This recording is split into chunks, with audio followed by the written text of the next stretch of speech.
सोचिए एक ऐसा गांव जहां वक्त जैसे थम सा गया हो। एक गांव जो सदियों पुरानी एक प्रतिज्ञा से आज भी बंधा हुआ है। आइए चलते हैं देवमाली की इस अनोखी दुनिया में और जानते हैं इसकी कहानी। सवाल तो बड़ा सीधा सा है ना? लेकिन इसका जवाब वो उतना सीधा नहीं है।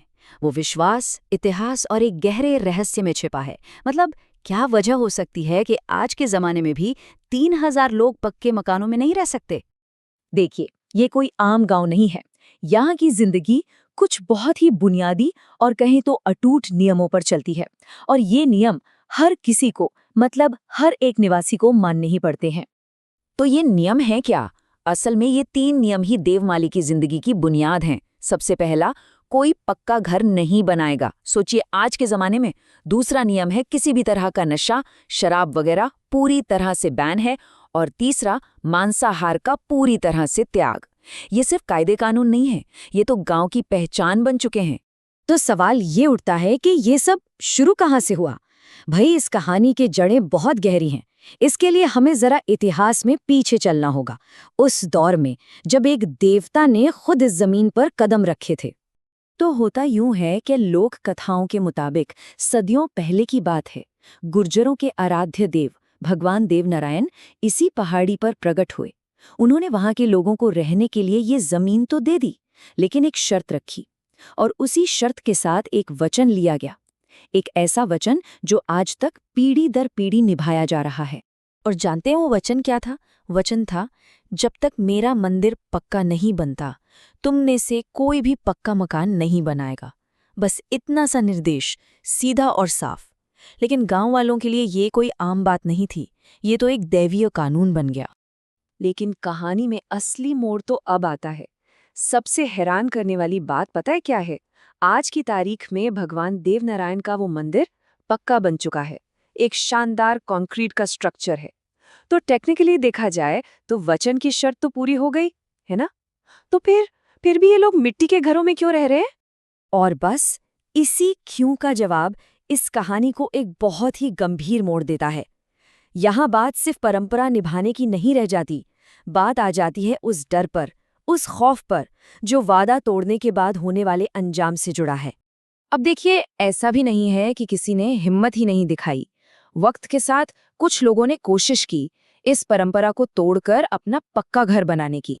लेकिन नतीजा, हर बार सिर्फ एक ही नतीजा सामने आया और उसे एक ही शब्द में बयां किया जाता है, अनर्थ। अनर्थ, ये शब्द अपने आप में बहुत भारी है।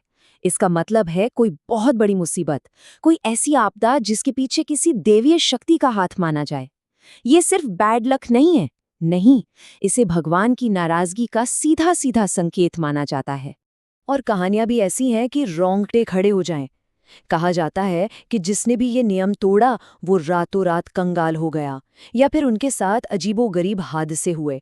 यहाँ तक कि जो पक्के मकान बनाए गए वो भी रहस्यमय तरीके से अपने आप ढह गए। और बस इन्हीं घटनाओं ने गांव वालों के विश्वास को, या कहिए डर को, और भी ज्यादा मजबूत कर दिया। तो सवाल ये है कि आज देवमाली में असल में माहौल कैसा है? क्या वहां के लोग बस एक डर के साए में जी रहे हैं, या फिर इस सब के पीछे कोई बहुत गहरी भावना छिपी है?